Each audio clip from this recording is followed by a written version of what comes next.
It's the final percent. The final percent.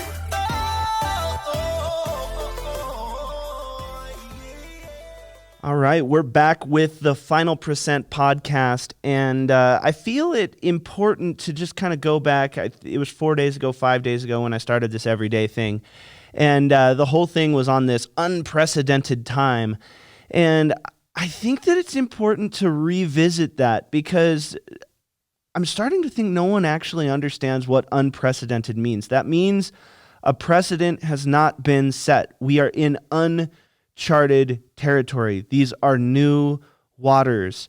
And we have to understand that if we behave terribly or we do the fear-mongering thing, then that is going to be the precedent. And then that means that if and probably when this happens again, we're going to take worse measures because anybody in authority are going to be scared.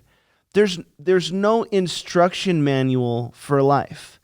And I think that we are so quick to judge how companies are behaving, which I'm not saying everyone's doing great, but I am saying that everybody is trying. They really are. Whether you're a Democrat or a Republican, they are trying. And the fact that we live in this we're playing the blame game way too much. We need to come together. And that's why I want to, if there's this mystical instruction manual and user manual for the game of life, user manual for humanity, I would like to see it because we are so quick to say that governors are not doing what they should. The government is not doing what it should. We are so quick to say that schools are not doing what they should. They're either doing too much or too little. Everyone is doing too much or too little. And have you ever heard of the idea of the armchair quarterback? That's the person who's watching Tom Brady and they're getting mad because he threw a pick when they have no idea what it's like to have just been hit multiple times, one hit after another of these 250, 300-pound linebackers coming, literally trying to destroy you. You know what? Sometimes you're going to throw a pick. It is what it is. And just to be super clear, I'm not playing on either side of the government. This is not a political thing. This is we have to first and foremost take care of ourselves, and then we have to take care of our family, and then we have to reach out and be a beacon of hope for positivity for our communities. But spreading all of this judgment of they should have done this, I should have done this, this should have happened. You know what? In some respects, you're probably right. But when you first heard about the coronavirus, did you take it seriously? When you first heard about what was happening, how many people out there who are now kind of getting a little bit more antsy from maybe too much social distancing, and they're getting antsy, they're getting angsty, they're online, and because you're not going to be face-to-face, you're a little bit more aggressive than you should or need to be. You know what? Just take a second, and I know that we already talked about this, and try to understand their point of view. And if you're not willing to understand their point of view, what makes you think that they're going to try to understand your point of view? It's fascinating to watch this happen because everybody, here's the answer. Every single person on planet Earth could have done better. That's just the truth. It's like Brad Lee is famous for saying, all you actually have to do in life to grow a massive business and have success beyond your wildest dreams is every single day do more and get better. You know what? We could have been better and we could have done more. Every single human being on planet Earth wishes they would have approached this a little differently. If you are in the investment market, the stock market, if you are in education, if you are in government, if you're in international trade, if you're in the automobile industry, it doesn't matter what industry you are in, you wished you would have seen what was coming. And you know what? We're probably not at the end yet.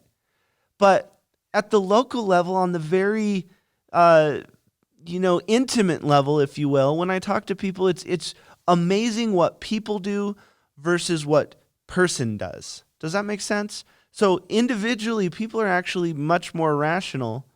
And from a people standpoint, this mass hysteria thing that's going on, I find it so fascinating because it's almost like we kind of want things to get worse.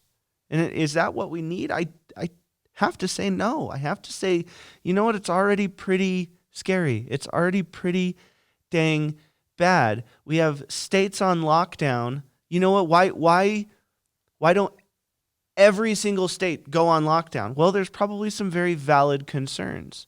Why do you still let your kid out to play? Why aren't you social distancing from your husband? Why do you still go do quick grocery runs? Why don't you order all of your food in?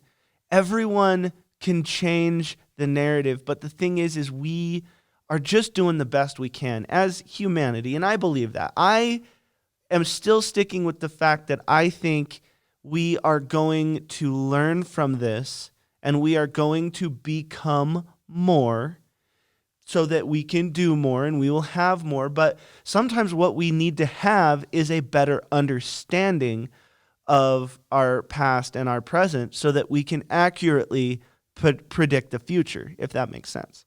So right now, the precedent that we are setting is, and right now I have to say that the media, right and left, the media is exacerbating the issue so much on so many levels.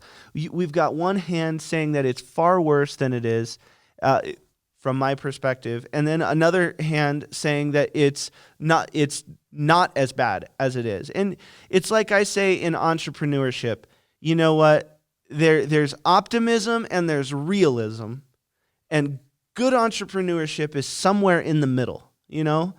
And so I don't subscribe to we're a couple steps away from the zombie apocalypse. I also don't subscribe to the fact that we're dealing with the flu or something that is just like the flu, because, you know, the flu doesn't shut down world economies, you know? Yes, I understand that 1%, 2%, 3% of the world population is millions and millions of people, so we're trying to protect them. For whatever reason, I do personally think that this feels a little bit different, and I think that we are exacerbating the issue and we're making it harder to control and contain. But I would like to control and contain negativity. I would like to control and I want to give people hope. Hope is really important right now. And remember, hope and faith go hand in hand. Hope is something that gets you started and you hope that it works out. Faith is something that after you see a few things, you have faith that it is going to work out. Right now, people are struggling to just get to hope. I hope that this is going to be okay. I hope that I still have a business. I hope that I can find a job. I hope that I can feed my kids. We haven't moved into the faith part yet, to where I have faith that we're being led appropriately. But right now, we are getting pulled in so many directions that it is hard to believe any one of them. And again, I don't care what side of the proverbial aisle that you subscribe to. We need bipartisanship, not just on Capitol Hill. We need bipartisanship in the streets.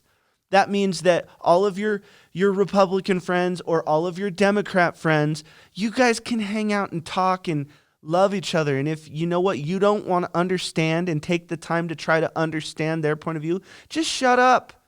Just shut up and don't talk about stuff like that.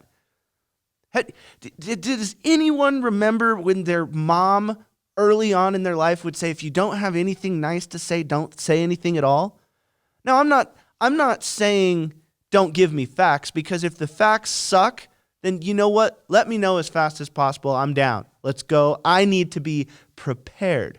I don't want to panic. I want to prepare. And to be able to properly prepare, man, that's a lot of P words. To be able to properly prepare, I need the accurate information, not inflated information to sell news stories or deflated information so that I can get a source of comfort. I just want the truth. Just, you know what? Break it down for me. Let's go. Let's roll. I'm ready to go. But I don't feel like I'm getting it from anything that is a media outlet. I had my dad yesterday try to show me something on Facebook, and I literally was so I didn't want to read anything on Facebook. I mean, I get enough notifications on my phone and people sending me things, and I don't want to read any more negativity or opinions. I just want facts. And if I can't have a fact, I don't want it. Because the fact is, I remain hopeful and faithful, and I remain positive in this crisis. And that's who I am. That's what I'm going to stay doing. But it's hard to do with the negativity bullets. And what I mean by that is a lot of times you feel like you're being drowned and you feel like you're getting shoved underground. And every time your head comes up, you're just getting punched in the face with negativity bullets. Sooner or later, it kills your spirit. Don't let it kill your spirit. Say enough is enough. Say enough is enough. The news needs to start being news. And I'm not trying to make this all about the media. It's also our reaction. And then if they drop a story that goes viral, that this, that, and the other, and all these things happen, well, they're going to drop another one like that. Why? Because more eyeballs means more dollars for them. They're not in the news business. They're in the advertising business. We need to start understanding that. So anyway, guys, be positive. Use your own brain. Come to your own conclusions and go back to what Mom said. If you don't have anything nice to say, don't say it. That's it. Just shut up. Because no one needs more negativity. Trust me, everyone is doing enough of that. We need to start changing the flow and changing this energy. I'm sure everyone out there can feel this right now. It feels not right. Just the energy in the supermarket, the energy off of TV, the energy just in the world. It's up to us to change that. And that means that we have to be positive. We have to prepare properly. That means draw your own conclusions. Spread love, not war. You know, that whole thing. We've heard this before. But guys, adversity is always followed by opportunity. You can have faith. You can have hope. We're good. We're good. And we're going to be a whole lot better if we start supporting one another, believing in one each other, believing in one another, and loving one another. It's not hard. We can do this, but it's going to take togetherness and unity. So with that being said, I know it's a little bit of a rant, but hey, you know what? It's my podcast. I had a couple things on my heart just from different experiences that I'm having, but I remain hopeful. I remain faithful. I have faith that this is going to be one of the greatest things that the country needed. Why? Because the country needed a reset on what we thought was important. We are the important ones. Connection is the important thing. Love is the important thing. So let's just keep loving on one another, supporting one another, help people. And if anyone, you know what, reach out to me directly. If you can't go to the grocery store, I will find a way to get you food. Reach out and let's collaborate. There's no way we can't do it together. So if you're struggling, reach out and let's see how we can help. Man, that was loud. That probably means someone's on the Zoom call that we're going to have, which we're doing every single day at 3:33. So if you are... If you're in need of motivation, we do a live Zoom call every single day. The Zoom room is 303-033-0033. I made it really easy, and the time is 3:33, and we do it for about 33 minutes. So with that being said, this is the Final Percent Podcast with Greg Kimble. I appreciate the heck out of you. And you know what? Let's be positive and come to your own conclusions. Come to your own conclusions, do your own research, but you don't need to sit on the news every single day in and day out. They are in the advertising business, not the news business. So you know what? Let's stay strong, stay compassionate, and we're going to get through this together.